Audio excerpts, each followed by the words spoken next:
between, everyone is welcome.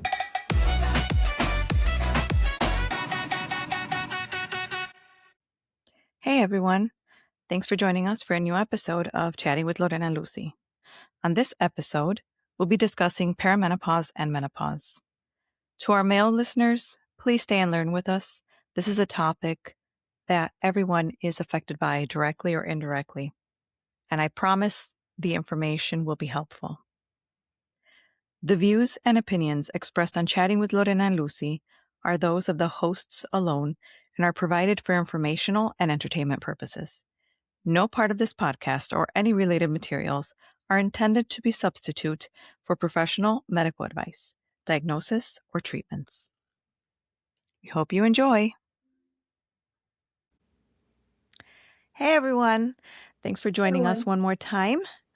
Today's episode, we're going to be talking about perimenopause and menopause and symptoms and just creating a community of support for each other and all things related. So I'll jump in right away with perimenopause. And perimenopause is that time where you are transitioning into menopause. So you're going from there's a couple of things that like show the trigger of perimenopause, but that is just when you start. It could start anywhere from mid 30s to the mid 50s. So it just depends on the person and history. That makes all the difference in the world. So perimenopause averages about 4 years, but it can last up to 8 years. And it can start with like irregular periods, hot flashes, and vaginal dryness. And before I keep going, I want to say, all of you guys, all you gentlemen who are watching, please don't tune away. Don't leave the conversation. And I say that because everyone has someone female in their life. And regardless of the relationship, whether it's your partner or your parent or your sister or your aunt or your cousin, it's really important for everyone to be educated on this process because it's a natural process and it's something we're all going to go through as women. But it's also really important for men to understand what it means, to understand what us as women are going through, because it's used almost, it's like weaponized, I feel. I feel like a lot of men like to use that as, oh, she's going through whatever. And I don't think that's fair because it's not something that we can control, but it is something that we can be educated on so that it's addressed properly and that we feel supported instead of judged. So please don't tune away. If you're a gentleman who tunes in to hear our normal, silly, stupid stories, I would really love this to be the episode where you just tune in to listen and hopefully learn something so that you might be that support for someone else in your life. Exactly. I think it's very important to be to understand what someone is going through. You make a perfect.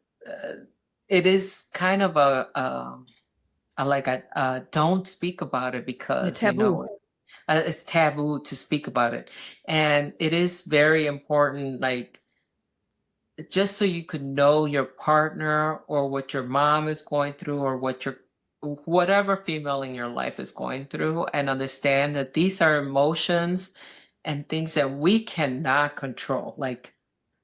And I give it to women 100 times because if you guys understood what our bodies put us through, a female body puts us through, it is amazing how we show up to work and we show up for our family and we show up for our friends and for everything.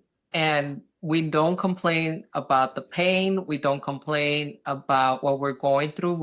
we deal with it.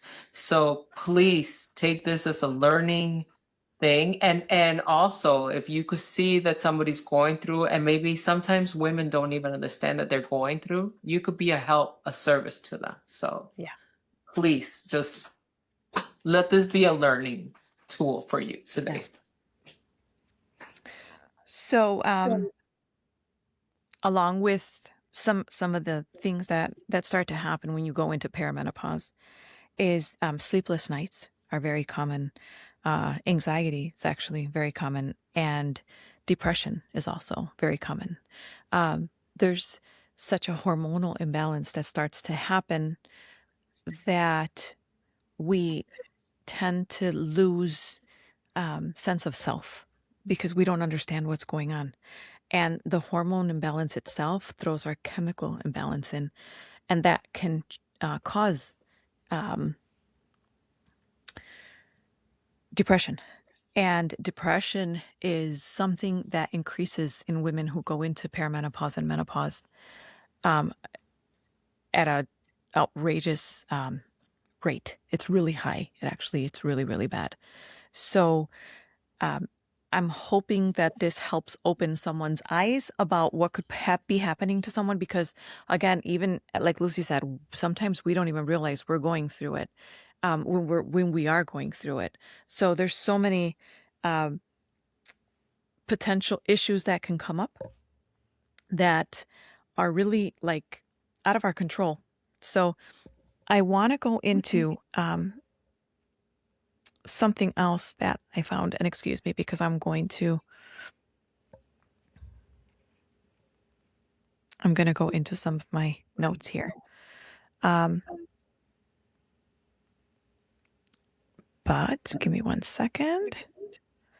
I want to start off with some of the first symptoms. So I'm going to go into a category of 1 through 20 because there are actually 100 symptoms documented for perimenopause and menopause. So 1 is irregular periods, 2 is heavier or lighter periods, 3 longer or shorter cycles, 4 bleeding between periods, 5 periods lasting longer than 7 days, 6 skipped periods, 7 worsening PMS, 8 vaginal dryness, pain during intercourse, loss of libido, breast tenderness or soreness, breast shrinkage, ovarian cysts, uterine fibroids, endometriosis flare-ups, increased vaginal infections, increased urinary tract infections, changes in cervical mucus, infertility, and phantom periods, cramping without bleeding. So I'm not going to go into the rest of them yet, but I'd like to address a couple of these. It can feel like you're pregnant because you get the cramping and you're not sure what's going on because you start to not get a period, or they skip, or they're delayed. So it's a potential, like anybody who has had who's been pregnant knows that you get like the cramps, the cervical cramps and things like that. So you're not sure, like, this is strange. So that can throw you off. Another one of the things that I'd like to bring attention to is uterine fibroids. So I've had fibroids for years at this point. I was never told it was a symptom of perimenopause. I had no idea. So I think I've been in perimenopause for some time, but I was not aware because I didn't realize what all these symptoms were. Because a lot of these symptoms, and when I get into the longer list, you'll start to see that a lot of these symptoms are not something you would automatically think of as a symptom due to this. Some of them are just very normal everyday things that you don't associate with perimenopause. But uterine fibroids are they're not fun. And I don't know how it presents in everyone, but for me personally, it feels like a radiating pain from your lower back all the way across your abdomen, across your stomach. And it just feels like a really, it almost feels hot, like a heated pain. But it feels like someone's trying to pull apart your lower back is the best way that I can put it. It just feels like someone's pulling on it and you just want pressure. You just want to put something on to hold it together. And you're just a lot of cramping in your stomach. I thought something was really wrong with me when I first felt this, and I went to the doctor, and that's when I found out that I had fibroids. So, yay for us. All I was told is they'll pop, they'll fall apart on their own. Yeah, there's nothing we can really do about it. Right. And it sucks because it's painful. Sometimes I feel like someone's stabbing me with a knife. And there's nothing that I can do. They won't do anything for us. So, we're dealing with things like this that if you're just reading it as a symptom, you're like, well, it's a symptom. But until you actually feel it in your body, it starts to take on a whole different life. But yeah, it's an interesting time in life because we're finally feeling grown in the sense of I know who I am. I should have my life together at this point. You know, you want to enjoy your life now. You've discovered your body, you know what you are, you know who you are, and all of a sudden there's this shit. It's like, whoa, what is Yes, these things start to happen and you're like, wait a minute, I just got a grip. I just thought I had things handled. And here's something new for you to deal with. Yes. Lucy, did you deal with any of this? You know, I had endometriosis since I was in my 20s. So I experienced a lot of that. And at an early age, a lot of the symptoms are kind of the same as perimenopause, with the exception is, and a lot of women, they didn't find that I had endometriosis until I was 35, but I had it since I was like probably 22. And I kept going to the doctor because I was in pain when it was my time of the month. I was in severe pain, and it was a pain that I would get in the it felt like I was giving birth. And I don't know if like it was just pressure in my bottom, not in my front. So it was confusing to me, like, why am I feeling that pressure? It was so bad. I couldn't and so every time that I had my period, I would be in bed for 2 days. Like I couldn't get up, I couldn't walk, I couldn't do anything. Like those days that I had to go to work, somebody had to drop me off at work. I would leave my desk just to go to the bathroom, whatever, because I couldn't even walk. So it was excruciating pain. I can't even if somebody's passed a kidney stone, that's about as painful as that pain was. So they don't treat a lot of women for endometriosis right away. A lot of women get mistreated and misdiagnosed. Misdiagnosed. I kept going and going and going, and it's finally until I went to a specialist, and he's like, "You're suffering from endometriosis. Like this is really bad." And because it wasn't treated when at the beginning, so by the time I was 35, it got severely worse. And then it just messed up everything. And so I've been dealing with that. But my perimenopause, I think, started when I was 40. And it broke my whole system down to where I started developing nothing but fibroids. I had to have surgery to get them removed because I had 21 fibroids. and they were all like the size of golf balls, so they had to remove them all. I asked to get to have hysterectomy, and they wouldn't give it to me because they were saying I was too young. And I'm like, I already have kids. I don't want any more. Like, just get it removed. So that started at 40, and then at 47, 47, 47. Yeah, 47, I had a hysterectomy. A partial, it was partial hysterectomy, so they didn't take out my eggs because that's what gives you estrogen and testosterone. That's what you need to feel better. I'm now full blown menopause, so it's um and but when I was in perimenopause, my symptom was, and I don't know if this is one of the symptoms, but one of the symptoms is forgetfulness. You would forget.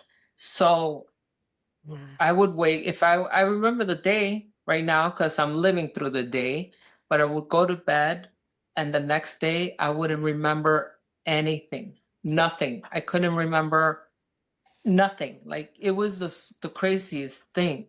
So what we started doing was, well, what I started doing is I started writing out my day at night, like everything that I did in the day, everything. Like journaling?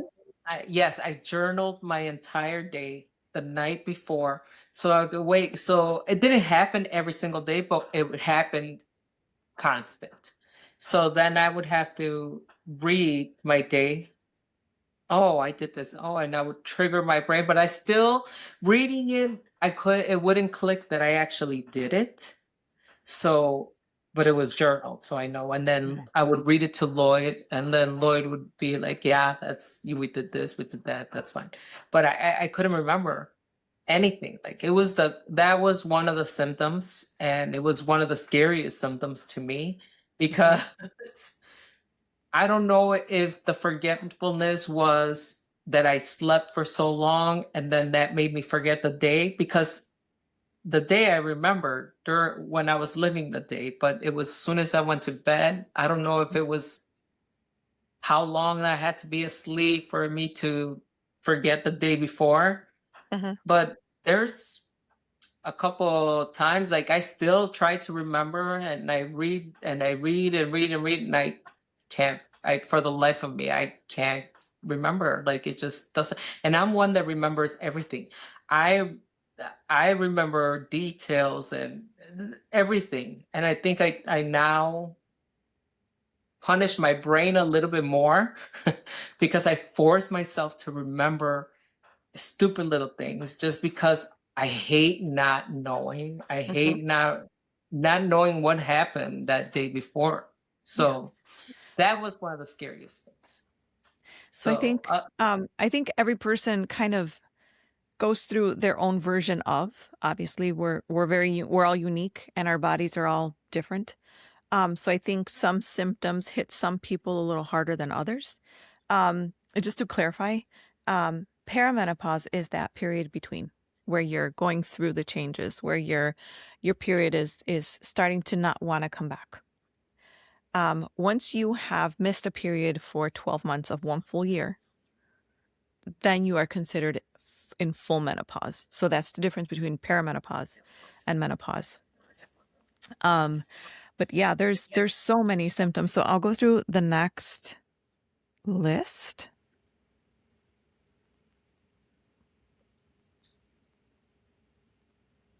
Okay. Oh, this one's a big one. And this one's the one that I think a lot of people are mostly aware of or familiar with or have heard of. Hot flashes and night sweats. Those are very common.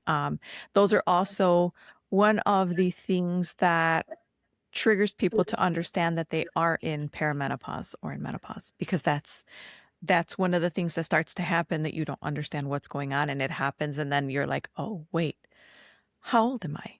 What changes have I started to see? And then that kind of like makes you think, oh, it's that. Wait, Cold flashes. do you give hot flashes? I personally have not. So I thank God. so far. I feel like I used to always be cold. For years, I was always cold, always, always cold. And then one day, I feel like my core temperature of my whole body just kind of went up a little bit because I was always looking for a sweater. I was always looking for a jacket. And now I'm like, sweaters or jackets, they're nothing but an annoyance. I don't need them. It has to be really, yeah, I swear. It has to be like really cold outside for me to want to put on a jacket.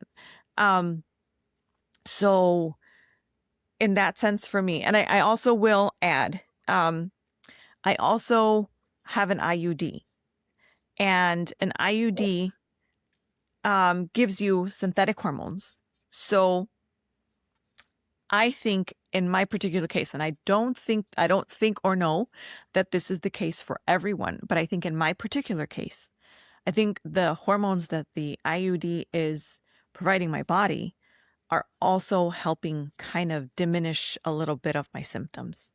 So I think that might be what might be helping control these hot flashes. Maybe It could. could be, Yeah. could not be. I don't know. All I know is that for me personally, at this stage in my life, I feel like that is something that hasn't happened yet. So I'm grateful for that because I've heard. I know, like I have all my sisters are older than me, so I've heard. I know how it feels. I understand, and I can see how overwhelming it is. And anybody who has access to You the know, internet. I was asking you because my hot flash, I don't get them like I did when I was on perimenopause. In perimenopause, my hot flashes were like a wave. It started here and literally it would go zzz. Oh, And how it was going, it was getting hot here, cold here now. It was normal, but it was the hot. It was like a wave literally zzz, throughout my interesting. entire body. It was the craziest thing, and it would make my body just like panic because it Because you don't know was what's like happening. this, like a wand, like somebody was just. It was just the weirdest thing. And then Yeah. now my hot flashes now that I get, I just go into cold sweats. I'm like, but I Yeah. get those. I don't get them often, but when I do get them, it's like, oh my God, I need something. I need something. Like I need to hmm have something sweet to calm it down, or I need to hmm have something really cold to calm it down. So But you something go sweet into helps anxiety. me. Yeah, it's Probably, the yeah. anxiety reaction.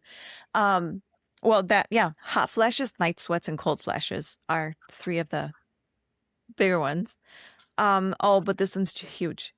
Weight gain, especially around the abdomen. We'll get back to that one. I'm just going to keep going down the list. Bloating, digestive problems, gas and indigestion, constipation or diarrhea, joint pain or stiffness, muscle aches and tension, headaches or migraines, dizziness or vertigo, heart palpitations, increased body odor, thinning, dry skin, acne breakouts, brittle nails, thinning hair and hair loss, unwanted facial hair growth, allergies, new or worsening, clumsiness, swollen hands and feet, increased cholesterol levels, changes in blood pressure, increased risk of osteoporosis, stress incontinence, like leakage when you cough or sneeze, urge incontinence, sudden urge to have to use the bathroom, frequent urination, dry eyes, dry mouth, bleeding gums. So, the reason I mentioned before that some of these things you wouldn't expect them to be part of perimenopause because you think it's just aging. You think it's just, oh, I'm just, I'm getting a little older. I tell my husband all the time that I feel like a Rice Krispie treats because I snap, crackle, and pop all the That's a- time. And the joint pain and stiffness. Oh, it's no joke.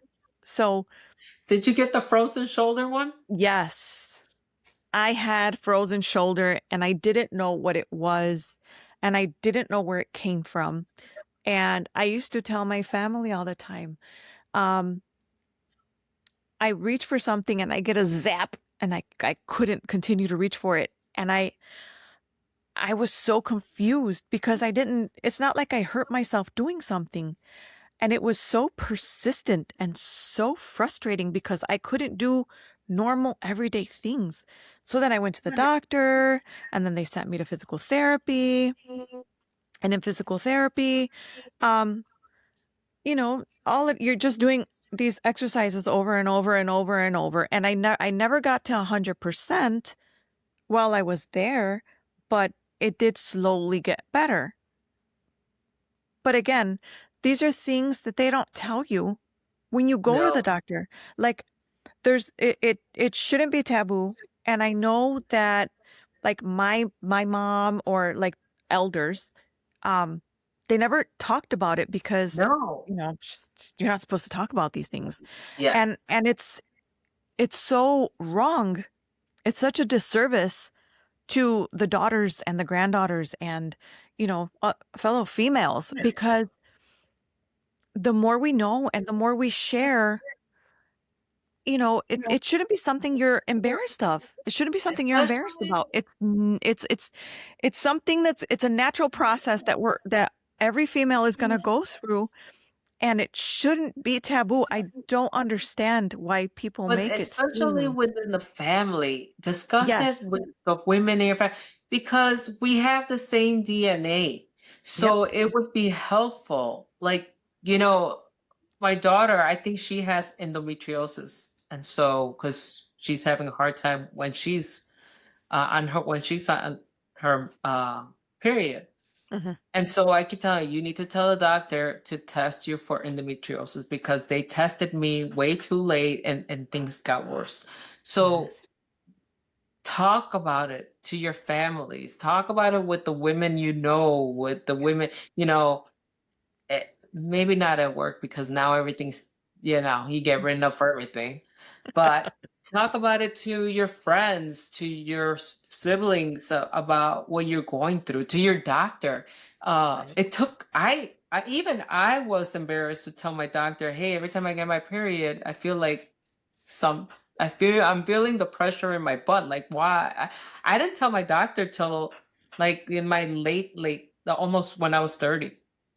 And I had it, and that pain started when I was 22 because I was Wow. embarrassed, like I didn't want to. I just, We were I taught to think not talk about it, exactly. but we just So didn't. it's just very important to communicate with each other and talk about it because this is normal. And a man who's going to be like, oh, here we go again, you know, I think every woman should buy that machine that Yes. shows men what the pain level is. Yes. Put it on him and make him go to work to see what they You deal know with. what? Just put it on him and have him do the dishes. Have him cook dinner. Just those things. Now, I don't say this because of me. I say this because I've seen other people. I've seen people be very dismissive about women and having a bad period or having cramps. Um, but if you've never felt what that is, or to the severity that it can get, you don't have a right to have an opinion. You just Exactly. don't. You Well, really not don't. not even that. If you're a man and never gonna get a period, guess what? You cannot ever say anything. Like, be supportive. Just Yes. understand that it's not an easy thing for us to go through. And Hmm. because like for instance, in my case, I had endometriosis. So my periods would last 7 to 10 days. Oh, So it wasn't 3 days. I was in pain for 7 to 10 days.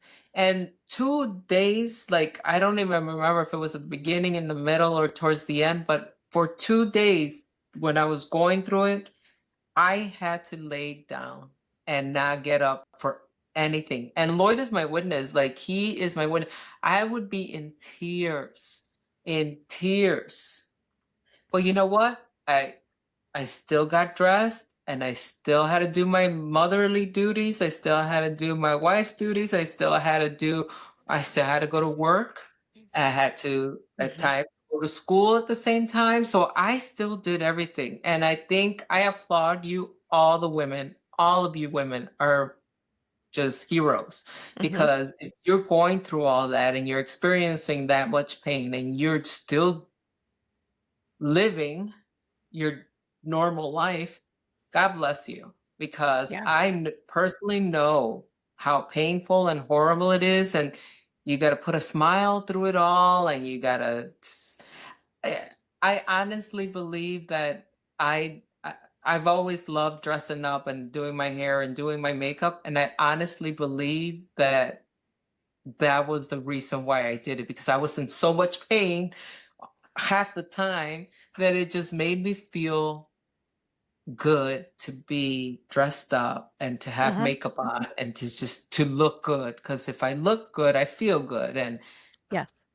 that was one of the reasons. But just be supportive, because Yeah. but all women, buy your spouse or your partner that machine and see how high that I could guarantee you they will stop at 1. I tried the machine.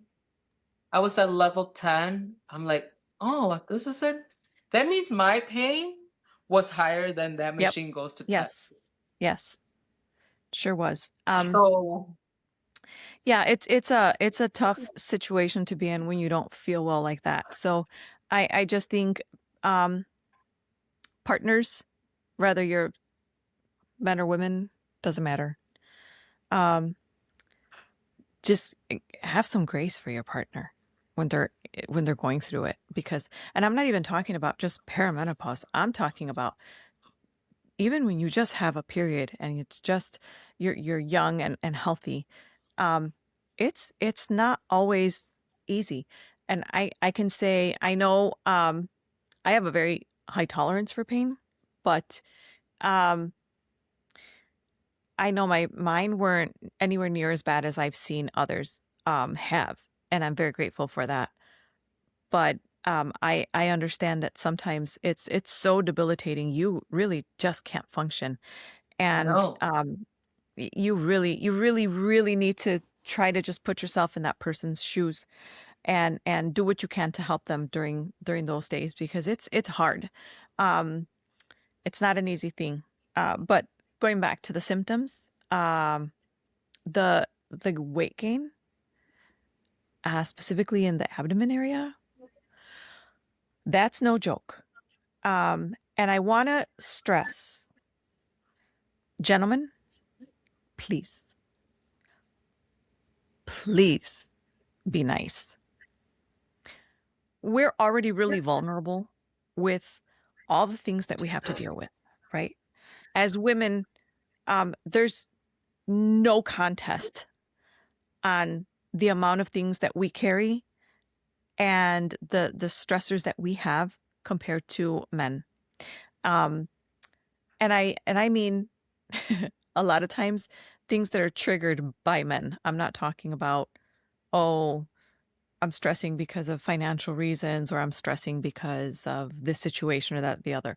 We all have those situations, men included. Right. Um, I have, as a woman, had to teach my girls, my children, things that men will never have to teach their sons. So, Yeah. just watch your surroundings. Creeps making stupid comments, ignorant comments. Um, I don't know any woman who hasn't been groped at some point, or catcalled, or something stupid and disgusting. All those things. We have a lot of those stressors. We, in the winter, don't go grocery shopping when it's dark, and it's dark at 3 o'clock. So when are we supposed to go grocery shopping? Don't go to the gas station by yourself. Make sure it's well lit. Get gas before it gets dark. Again, in the winter, when are we supposed to get gas? So Yeah. it's really frustrating, the amount of things that us as women have to be cautious about. On top of that, we're going through all these hormonal changes during this time. And then you feeling like you have the right to poke fun of us as women for gaining weight, when a lot of the times it's not in our control. There's nothing that we can do about it. It's not in our control at all. So, Yeah. I joke about this all the time because sometimes you have to laugh to keep from crying, right? But I always say men can stop drinking soda and lose 10 pounds. Women can stop drinking soda and gain 10 pounds. Like it's So ridiculous. true. It is. It's ridiculous. It's a horrible thing. And again, I'm not kidding. We say things and we laugh about them, but it truly is a mask. It's a way to keep us from crying because we don't understand why we have to go through this. As women, Yeah. we start, like, we are the ones who have to have a menstrual cycle. And then we are the ones who have to be careful because we have all these years, the childbearing years, where we have to make sure that we don't get pregnant if we don't want to get pregnant, right? So we have to take care of that. Then after all of that, and you go through that whole process, then it's the child, then it's when you're getting pregnant and your body has to go through all those hormonal changes again to be pregnant and give birth. And that in and of itself is not just a beautiful miracle, but my goodness, is it a rough time for us and our bodies, and Yes. and our mental state. Even it's everything is affected. Yes. And then it's the keeping up with the pressures of, oh, I just had a baby. Now I have to lose all this weight because how dare I not keep up with the standards of being thin after having a baby. Yes. And we've got all of that going on. We finally get through that part of it, and we have our children, and we still have to make sure that we don't continue to get pregnant because we still have the ability to for years on end. And then when we finally feel like we finally got it together and we feel like, okay, our kids are grown, they're self-sufficient, I can finally live for me. And then we get thrown into perimenopause and menopause. Yes. And You're we have to finally go like, through. whew, I Yes. passed that hurdle. Time to party up for me. Oh, wait. Me get menopause. Yes. It's so much. It's a lot. It's so much. It is a lot. And I don't think we get the credit that we need, that we should get, and support that we should get. Instead, we have a government right now telling women, oh, keep having babies, keep having babies, keep even if you can't afford them, have them. Even if you can't afford, no, afford your life and your child. Sorry. Yeah. I don't know how to stress that, because you're raising as I said before, you're raising a human being. You're not raising your child. You're not raising that human. You're raising a human being. We've all been around enough humans to know who are the There's a a-holes. lot of shit human beings out there. Yeah. Don't raise another one. Raised wrong. You got to raise them right and raise them.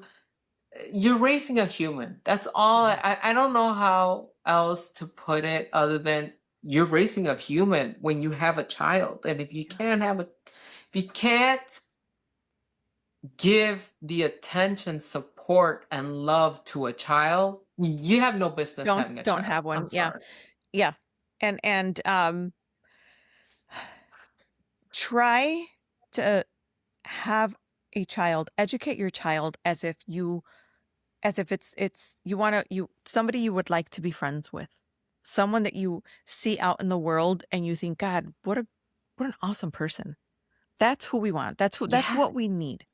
We really need that, because I feel like there's not a lot of that. And I feel like a lot of and I've, just because I've been witness and I've seen my kids' friends in the past, when they were little, and you can tell which parents put the effort in and which parents didn't. You really can tell.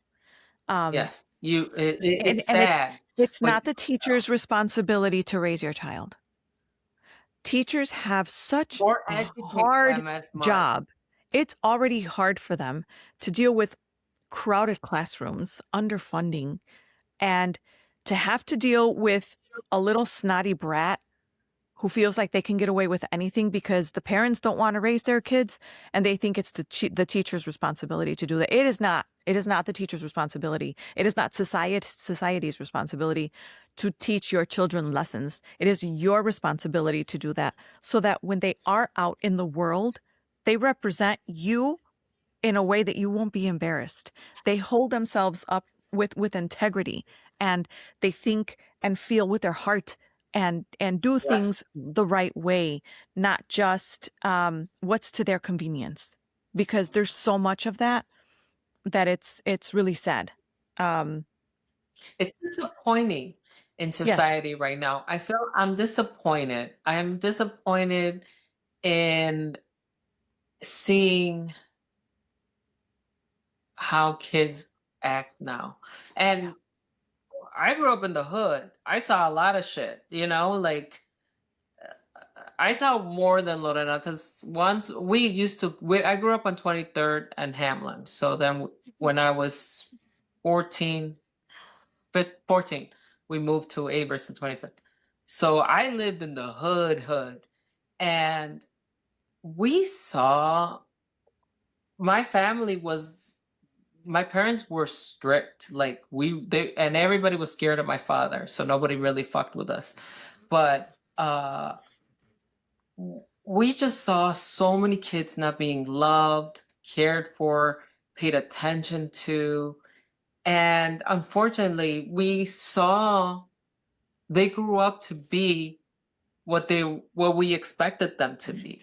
And yeah. it doesn't have to be that way, it just love your kids, educate them yourself because the system is going to fail, and it's going to fail even more with everything that they're cutting. Like, it's going to fail even more.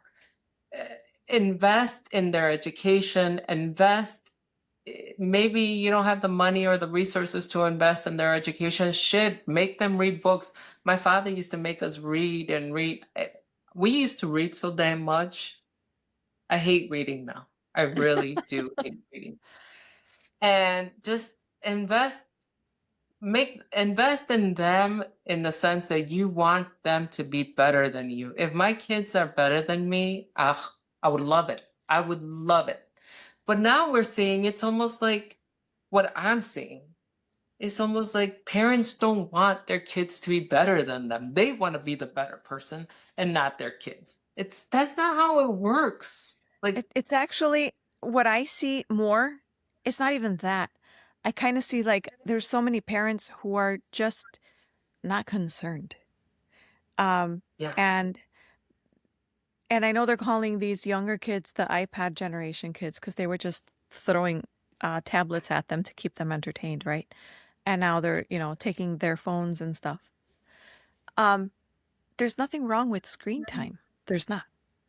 Limit it. No. Just include some one-on-one No, time. just be Be involved be in what you're present. watching. Be Yes. involved. Yes. Understand because even when you think you're involved, there are things you don't know. There's always going to be something you don't know. That Um, is true. so imagine if you don't get involved at all. How much more can they be dealing with that we don't know that they're dealing with? Um, I was literally just talking to my daughter about this, where we were talking about No Child Left Behind and how they decided they weren't going to hold children back in school anymore. Um, I don't agree with that at all. I don't agree with that I either. think it's a terrible decision. I think kids aren't learning to like read and write anymore. And because Can it you doesn't imagine matter, how can you imagine how fucking dumb these kids are gonna be when they're later in life? well, it's already showing because I this mean, program has been in well, place for a while. And it it's is gonna it be is worse. showing. It is going to be It's worse. it's like Mhm. I have no words. In other words, what we're saying now, what I'm saying is that only the rich who could afford the private schools, who could afford the private colleges, Mhm. those are the only people who are going to be in level and positions of power. Of power. Let that go through your fucking head right now. Make your kids read. You want screen time? You got to read this book for me. You want read, read, read, read, read. It's And just the reading can be fun. power of knowledge. Yeah, Huh? it doesn't matter. It doesn't matter what you're reading either. Like, Yeah. I I I know that now there's a lot of studies and information out there about people who have disorders. Like, um, are they dyslexic? Do they have ADHD? Do they have ADD? Now all these things are coming to light. Now there's been studies. Now there's diagnoses on these things. Um, but you can read something that you like. If it's a comic book, read a comic book. Who cares? It's words. Just read Just the words. read. Um, Women, read the smut books. Nobody cares what you're reading. If that's what's going to keep Yes. you interested in the book, read it. Who cares? Nobody does magazines anymore. I used to love going through magazines. I used to love reading the articles. But I mean, read I anything. remember when my daughter was young and she loved reading. She loved books. So I used to always get her a series of all sorts of Yeah. books. But before she read them, so I would read it first, and then she would read it. So I used to work downtown, and I would be in the train reading kids' books all the time. And my boss would be like, "What do you read?" I said, "Oh, 'cause I want to read it first, so that way, and then that way, when when my daughter starts reading it, we could discuss it." So we had our own book club, her and I, Oh, that's when she was cute. young, and then my oldest stepdaughter, the three of us, they would read it. I said, okay, you got to read this book, and I already read it, so I knew what they were saying. Then we discuss it together, and so we had our own reading book uh, club that we would do. But it was so funny because I would be in the train reading like all these kids books all the time, like all the time, and my That's boss cute. would like, why are you reading that? And I would say, she's like, oh my God, that is so cool. And then somebody on the train heard me and she said, that is the neatest idea. I said, I just, she can't, nobody, it was weird. Nobody in her class or her age, they didn't really read. They didn't have book series. Like, I mean, she had over 100 books. Like, she had books galore Mhm. because she used to love to read. And so it just make it fun Yeah. between you and your child to just read, like, do like what I said. It could be the stupidest series. They went through their Judy Blume series, they went through the Harry Mhm. Potter. I hated the Harry Potter books. They're like Bibles. Okay, like, that was horrible. But just like all those little books, and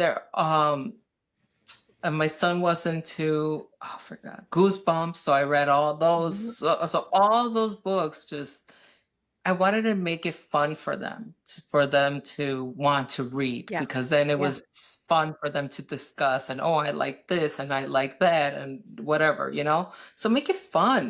It doesn't have to be boring. I get that we're all overworked and we're all stressed out, Yeah. and everybody has their own problems and everybody has financial problems. Everybody. I think at this point, unless you're a millionaire, everybody has financial problems. You know, it just make it fun, and don't Go see to the it. library. Yes, You don't don't have to see pay it for it. as Go to the a library. chore. Like, oh, I can't have Yeah. a. Make it like, ooh, this is my me time. I used to love reading the books and then having that. Okay, oh, did you see this on this part? Oh my, what did you think about this character? And da, da, da, da, da. That was our time together. And then she was struggling. My daughter and my oldest stepdaughter, they were struggling with writing essays.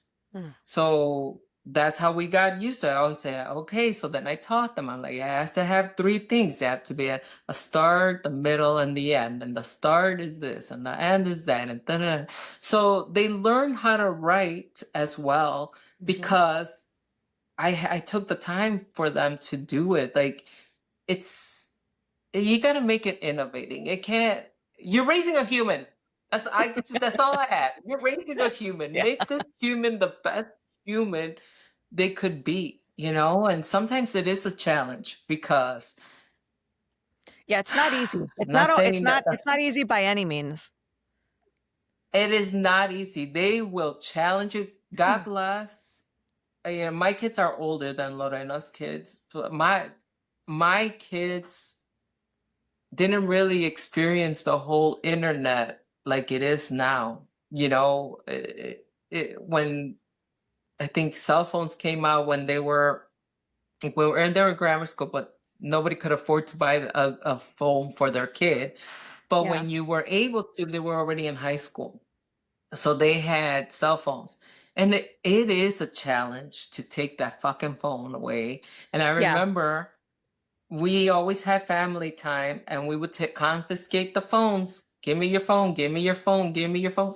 And my stepdaughters would be cute. And they're like, oh, well, what if my mom, your mom has our house number. If she wants to contact you, she could call the house. There's no reason why your cell phone's going off. And then like those were it was a struggle. So I can't even imagine how it is for a lot of parents now because that has to be the struggle with the phones. Yeah, Like for shit, sure. even I'm horrible with the phone.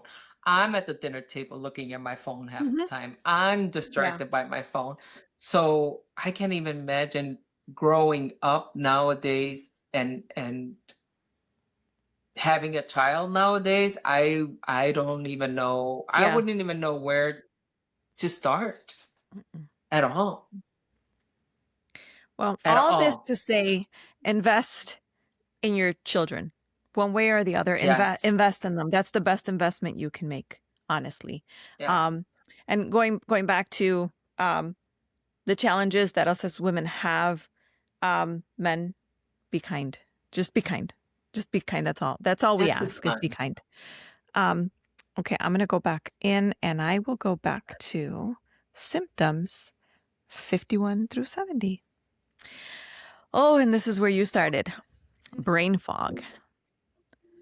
Difficulty concentrating, memory lapses, anxiety or nervousness, panic attacks, mood swings, irritability or rage, depression or persistent sadness, feeling overwhelmed, loss of motivation, crying spells, heightened sensitivity, social withdrawal, decreased stress tolerance, feeling of dread, loss of confidence, difficulty making decisions, disorientation, intrusive thoughts, feeling detached or unreal. Lucy, you touched on that brain fog and how hard that is for you. And I, not to that extent, but I definitely do have some brain fog. And I bring meat in the sense, I'll give you a good example. I just had a whole conversation with my children about being responsible for themselves and their messes. If the garbage is full, take it out, blah, blah, blah. So a package came in and there was a cardboard box and I took it out to the recycling. And when I took it out there, with the intention of breaking the box down. And I looked around because my husband had just used a utility knife and broke up another box. And then I didn't see it and I was like, oh, he either put it away or he took it with him.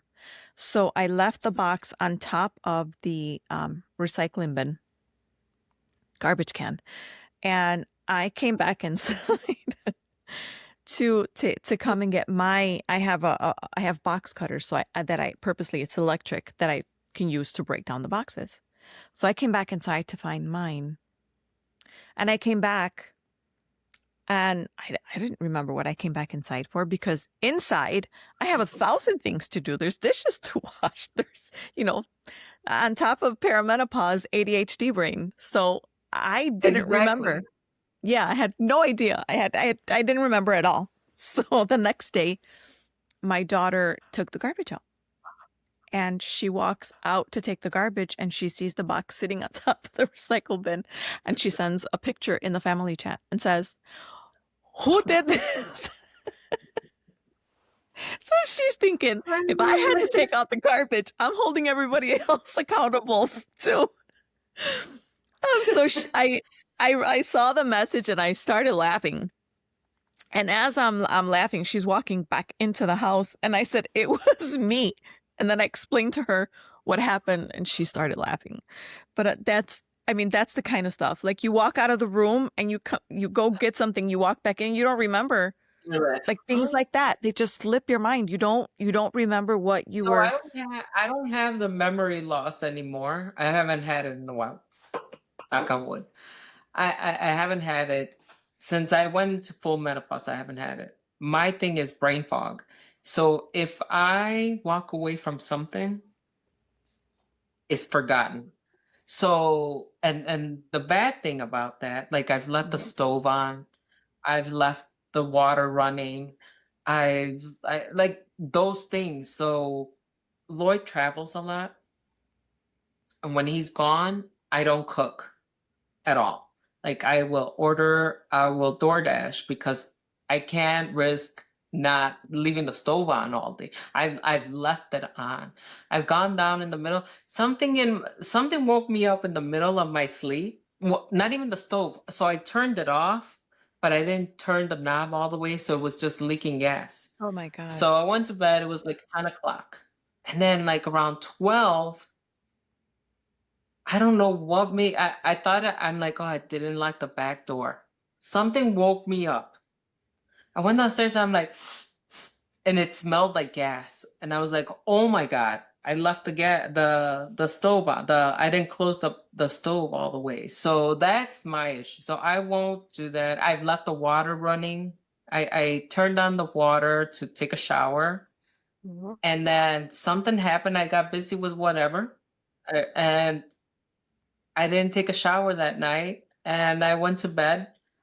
The shower was on all effing night. So things like that are my problem. So now I have a list. So I have a list, and I brush your teeth, wash your face, da da da da. Everything's on my list, and I have to check it off. It's on my nightstand.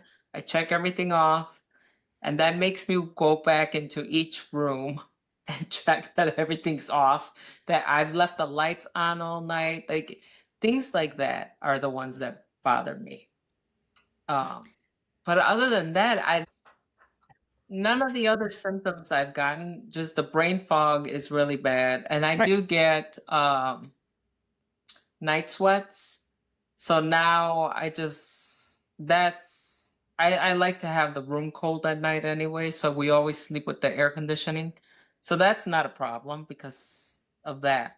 But for a while, it was freezing in our room, and Lloyd's like with covers and everything, and I'm all like, "Oh my God, so hot!" And I did control the getting up to the bathroom in the middle of the night. I was getting up like. So this was at the beginning when I found out, so I had my hysterectomy, partial hysterectomy. So they left my eggs, my Ovaries. Ovaries, and I had the surgery. And so 4 years later, that's when I started feeling weird. Like, nothing was working no matter what. I had to go into therapy because I didn't understand what was going on. And the first thing she asks is like, well, are you suicidal? I'm like, no, I'm not suicidal, but this is not me. I don't have energy for anything. I don't feel like doing anything. Brushing my teeth was a chore. Going downstairs was a chore. Just like, it was so weird. And then at the same time, I got the frozen shoulder, which was horrible. I couldn't even lift it like this. Yeah. It was the worst. And then I said, and then like a dumbass, I'm like, oh, well, maybe because I haven't been working out, whatever, let me get a fitness trainer. So I got a fitness trainer. This bitch worked me out so bad that it got worse. Oh, I'm no. like, oh. So then I'm like, and the hospitals here, there's really no doctors here. There's, unless it's a specialty, but you can't like, I don't have a doctor here, so I kept going to the walk-in care, and they kept saying, well, I think you're just stressed. I think you're stressed. And finally I'm like, no, they had to recommend me to a gynecologist. I went to a gynecologist. They're like, no, you're fine, everything's fine, nothing, you're not going through menopause. And then I said, there's something wrong with me. I can't, it's just, this is not me. Like I didn't want to wear makeup. I didn't want to get ready. Everything was like, oh. And they're like, well, maybe you're going through depression. I said, but I shouldn't be. There's nothing for me to be depressed. There is nothing in my life I should be depressed about. And this whole thing could have been very easily avoided if we knew about what these symptoms are, so that we can then deduce ourselves what it is that Yes. we're going through, because we didn't know any of them. So I will say this, I think, first of all, I think just us as not just women, but children of immigrants, depression, anxiety, what? Like, Nobody got time for that. Cut it right. out. Yeah. Yeah. No. And it's considered something like so bad. Other things aren't as bad, but that's considered so bad. And it's really sad. It's really sad, the ignorance, because it's true ignorance. It's just that they really didn't know. It really is. Right. It really It's is. not it's not something they were given the time or the luxury. It was a luxury for them to think, so no. But I'm gonna say, I think, the anxiety and the nervousness, I get that.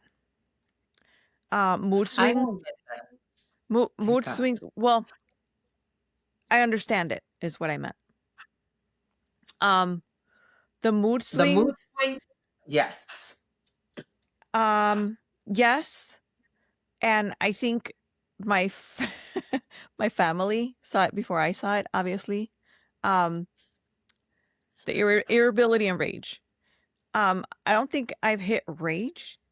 Irritability, yes, front and center. I feel like at this stage of my life, I have no tolerance for stupid. I don't. I just don't.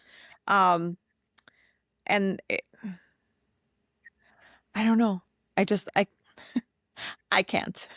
And my family can. No, you know what? I finally, was it in December? No, in October of last year. I had to go to a different gynecologist. She confirmed, they did all the testing. I was full blown on menopause. Then I said, well, I want to get on the hormone replacement. And she's like, well, I said, no, there's no well. Figure it out how. But I don't like feeling like this, because it was a year of just feeling horrible. And what people need to understand is that going through menopause, and it's a little different than perimenopause because you still have hormones. Going through menopause, it's you're losing those hormones, and those hormones feed your energy. They feed your body with just stuff that you need. And I was losing it so fast that it just changed everything. And Lloyd would be like, what is wrong with you? And I would get irritated with everything. And then I would have, I'm like, babe, just leave me alone for the rest of the day because I'm just gonna be a raging bitch today. But he would understand it, but I couldn't understand what was going on until finally, you know, I got confirmed that I'm on menopause. And so I still want to be on hormone replacement, but I got the estrogen and I do get testosterone shots, and they've helped a little bit, but I'm nowhere near where I used to be. It was really bad to where everything was aching, like everything in my body was aching. My shoulders gotten better, but that lasted 6 months and it was horrible. And me getting a fitness trainer was the worst idea. The worst idea. Okay. She worked me out so bad the first time. I'm like, oh my God, that it felt like it was gonna fall off. And I went to get acupuncture, and that helped a little bit, but it didn't help. Then I tried cupping. The cupping actually worked, and but it was just horrible. And you go through so much, and I don't think people realize when it hits bad, and it's like night and day. You're a complete different person, and it happened to me. The bad thing here in Vegas is there's not a lot of doctors. There's not a lot of you can't run to your doctor. Like in Chicago, I had a great doctor and I had everything and they were awesome. In California, they were awesome. Probably the best medical care I've ever seen in California. It was the best. Um, but here in Vegas, it's really hard and difficult. And when you get somebody, it's like pulling teeth. It's like pulling teeth. Like they don't want to give you the reason. I'm like, what is it? Why am I paying? Because we always pay for the higher insurance because I don't want to deal with the no and the problems and this and that. And I already have like so. This is how bad they are. I wear a hearing aid because I lost 65% of my hearing on this ear, so I wear a hearing aid, and uh, I got it, and I love it. I love my hearing aid. So then the insurance tried to not. They're like, oh well, for your age or what. They were trying to make me pay out of pocket. I'm like, no, what? This already happened. I need my hearing aid. Like, so that's what I'm dealing with over here in Vegas. Like, they don't really want, like, I'm on estrogen patches. They didn't want to approve those. I'm like, I'm already going to menopause. And their fight was, oh, well, you're not old enough. I'm like, I don't have a uterus. Like, what are you not getting? Like, do you understand what happens is like you either go into perimenopause or full-blown menopause after you have a hysterectomy. Like either get educated, but yeah, I had fights with these people and it was horrible. Like I had to fight for everything. And I feel like in Chicago and California, the health system is not as bad, but it is here in Vegas and it's a struggle for everything. It's not as bad for regular care, but there's not a lot of specialty care out here for perimenopause and menopause. That is a big really? problem. And I will say this because I started following her on TikTok quite some time ago, but I highly recommend her name is Dr. Mary Claire Haver, and she has a podcast as well, and it's called Unpaused Podcast.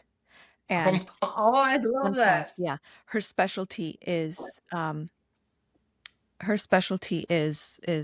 perimenopause and menopause. I'll link it to this video. So if anybody wants to find that channel, I'll link it to this video. She also has a website called The Pause, and it's a lot of information on there. And she also, because what caused her to really specialize in this field is that when she started going through perimenopause and menopause, she couldn't find any resources out there. And her story is amazing. As a matter of fact, she was on a show, I want to say it might have been with Oprah, not that long ago, maybe a year ago, if it's been that long. And they talk about menopause and all of the symptoms and all of the lack of The lack of resources that awareness there. and resources, all of it. Yeah. Um, but on her website, The Pause, she sells products that she created herself to help, like supplements, so that to help you through all of this. So you can go in and I think you take like a quiz and it goes through all of those things. But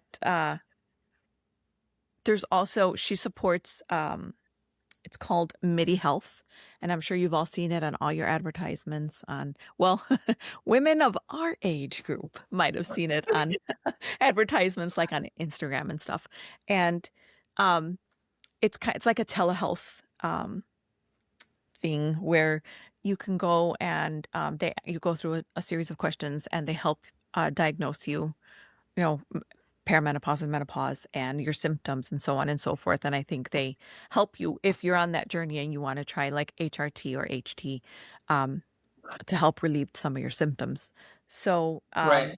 it's she's very well educated now in everything that has to do with menopause, because once she found the need for it, she understood.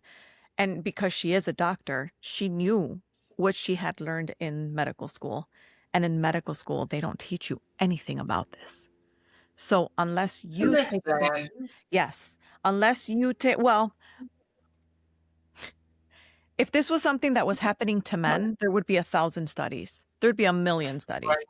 But because it's women, we are always put on the back burner. And it's unfortunate. And I really hope that there's a lot of change in the And I future. just want to point out that women give birth to men. So if anything, you need to take care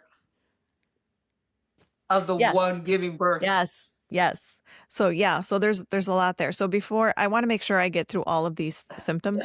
So I'm going to go through the last ones. So insomnia Okay.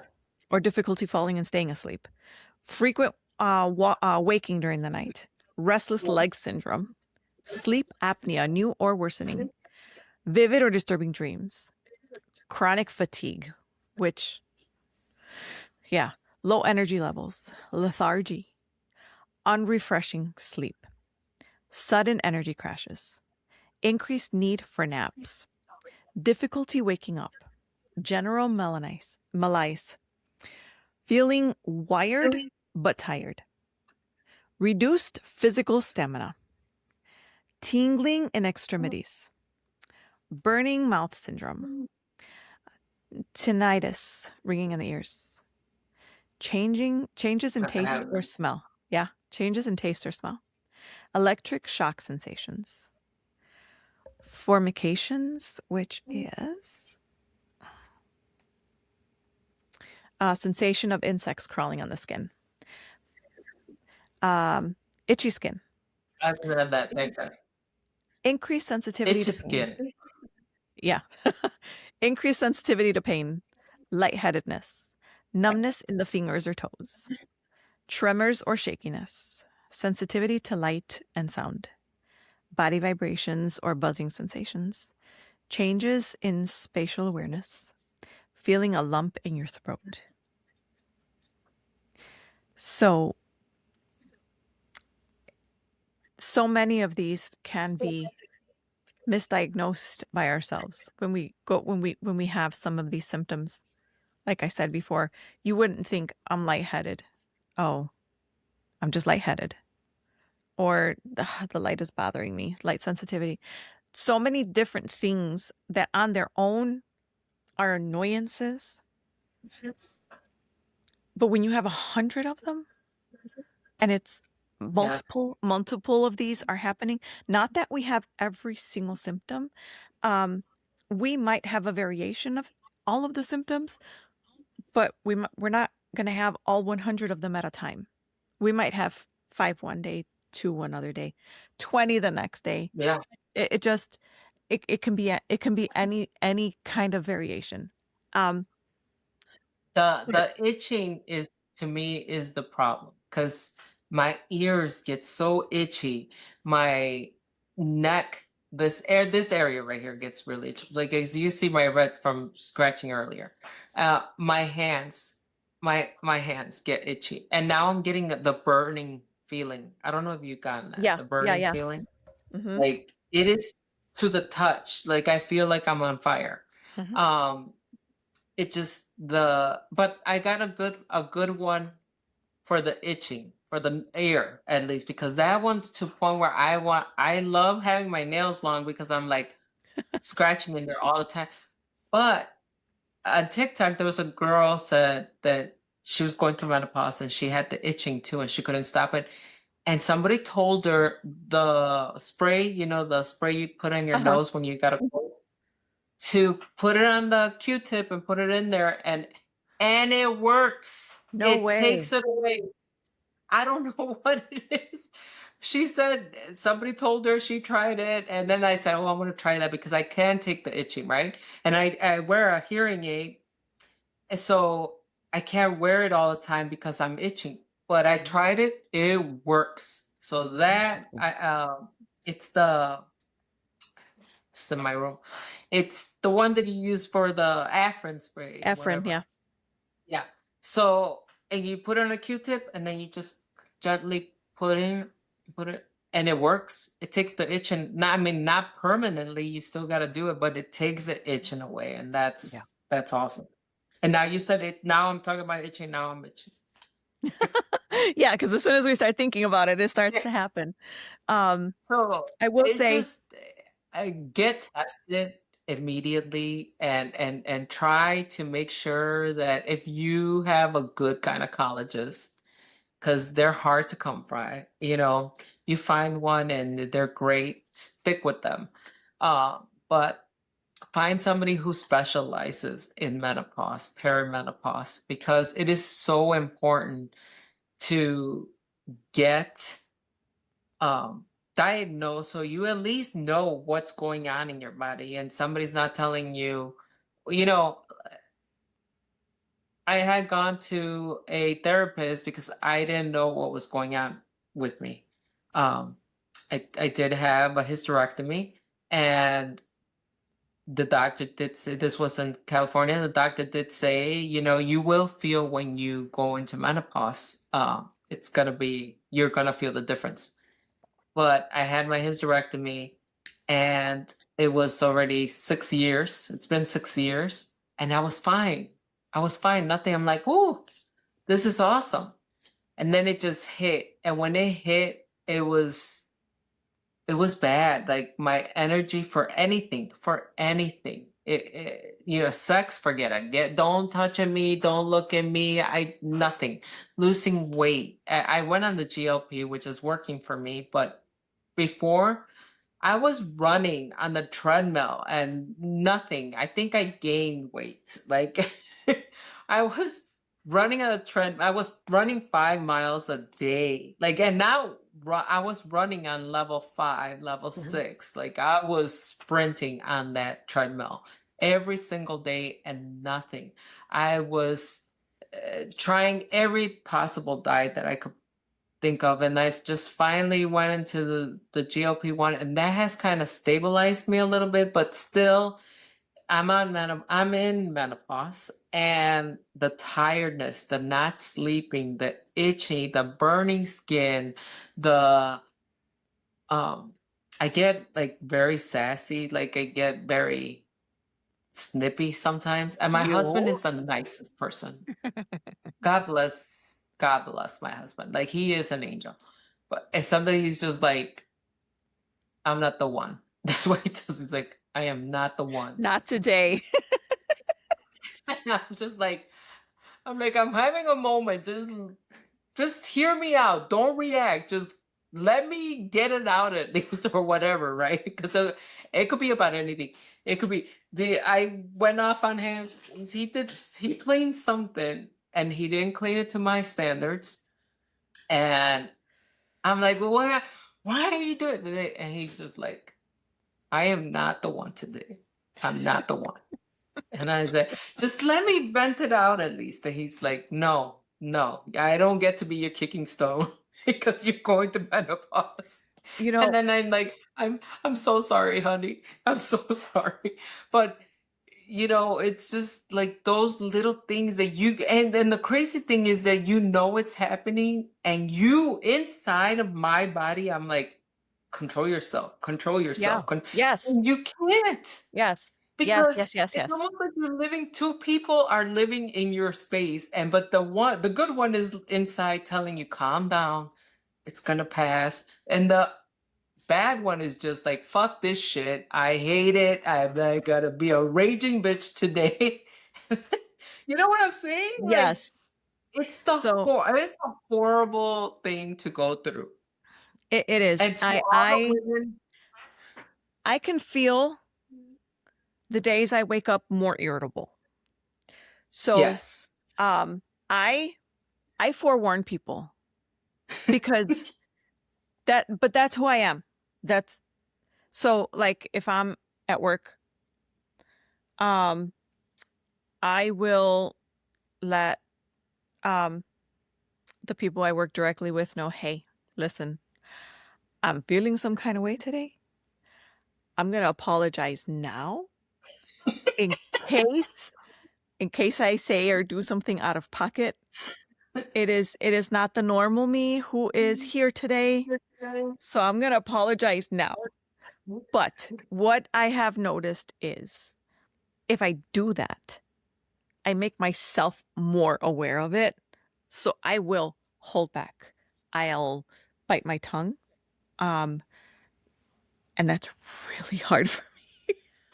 You know what? And this is the time that I appreciate working from home Yes. because I don't think I would do well in an office full of people who it's bad enough that when I was going to the office and people just irritate me, and I'm not one to hold back.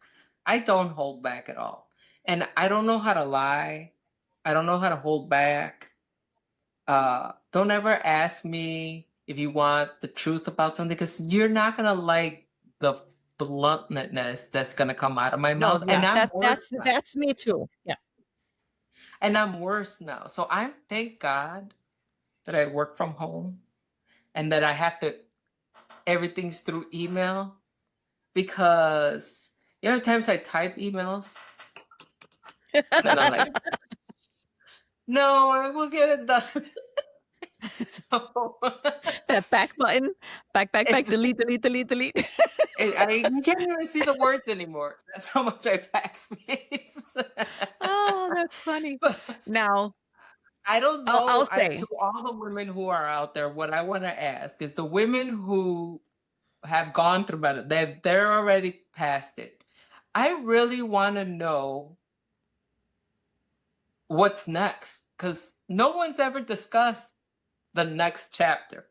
So please let us know what is to expect. Is it better? Do you feel great? Do you not feel great? What are the supplements we have to take? What should we be expecting? Because that's really what I want to know. I want to know what's my next chapter so that I could get a handle on it and know that I have to start taking these supplements and I have to start doing this and I have to start doing that, or just advise us, guide us through this because we're new to this and it is, it's a challenge. It's a challenge.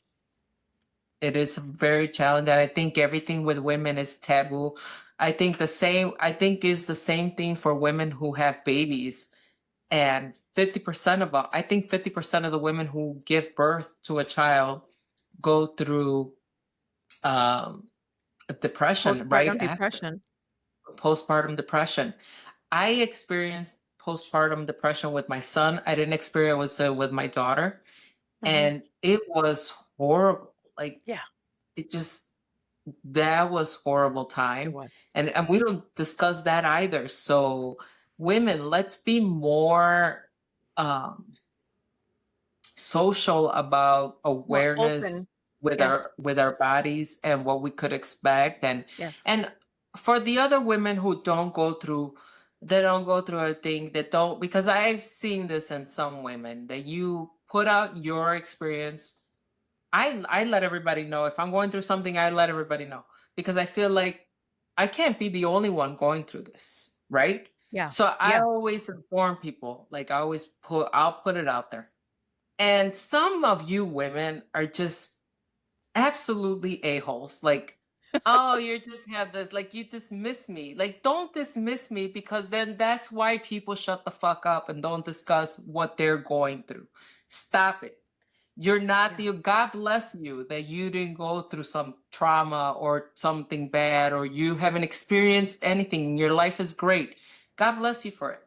But shut the fuck up. You haven't, then the topic is not for you. The topic is for somebody else who could chime in and say, oh, I went through this, but hey, you should try doing this, or you should try doing that. And sometimes it's not even trying to do something. Sometimes it's like an air hug. Hey, I'm sorry you're going through that, and just gonna send you some support. That's it. You're not going through it. Women, you are horrible. Some of you women are just like, shut the fuck up. That's it. Lorena's nice about it. I'm gonna tell you to your face, shut the fuck up. Like, shut up. Listen, I'm just going to say, you either say have something nice to say or don't say anything at all. That's it. Exactly. Keep Yes. scrolling, move on. It's Yes. unnecessary. Yes. But yeah, I think we need to leave something for future generations so that they don't have to struggle in the way that we've struggled. And Yes. it's not that everyone thinks it's taboo and that everybody just doesn't want to talk about it. I can only speak to my experience and from what I have seen. And when you are, in my case, a daughter of an immigrant, and there is not a lot of talk about even just your background, any of that, that alone will, it causes you to lose information that is very important. History, health history is very important. Excuse me.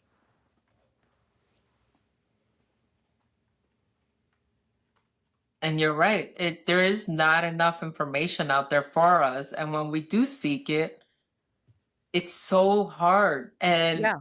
And for most of us, a lot of us are first generation, and we come from they come from a country where women have to be poised and controlled at all times, no matter Yeah. what they're going through. They have to control themselves, and they have to be poised, and they have to be ladylike all the time.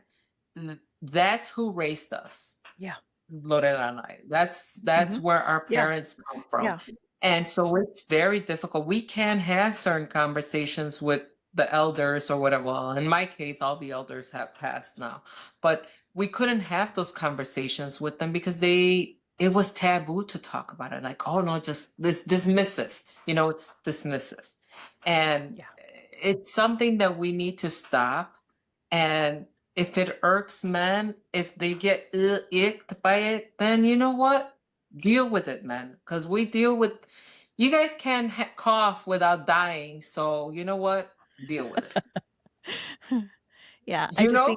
I just think there are things that should be open conversations, and it shouldn't have to be a secret. Just help other women who are either navigating through it, have navigated through it, or will be navigating through it soon. It's important to know basically how to recognize it. So I'm going to say I'm gonna transition into my thoughts of gratitude for the week. My thoughts of gratitude for this week are that I'm grateful that now we are in a period of time where we have readily access to internet and information. And we can learn, we can educate ourselves. There are tools out there. I'm grateful that we have people like Dr. Mary Claire Haber, who took the time to look into this, and she's a resource. She has books and she has supplements, and it's someone who is truly trying to make a difference for those of us who are starting in, on this journey, or like Lucy, who are already on the journey of menopause. I'm grateful that I can find the information for myself. This is not something that existed 20 years ago. So No. I'm grateful for that, so that I can then be more educated, and I can also prepare my girls for that journey. And it's not going to be, oh my God, how long is mama going through this or going through that, or what's wrong with her? I'm very open. As a matter of fact, they're sick of hearing about it.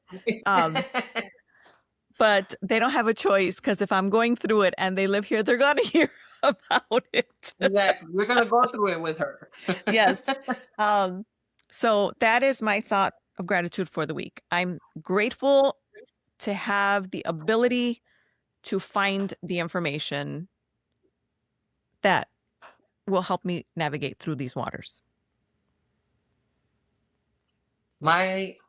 And I have to say, I'm kind of in the same along the lines with you. I am grateful that we literally hold a phone that could give us all the resources we want, and we could find out in due time, and just read and do our own research.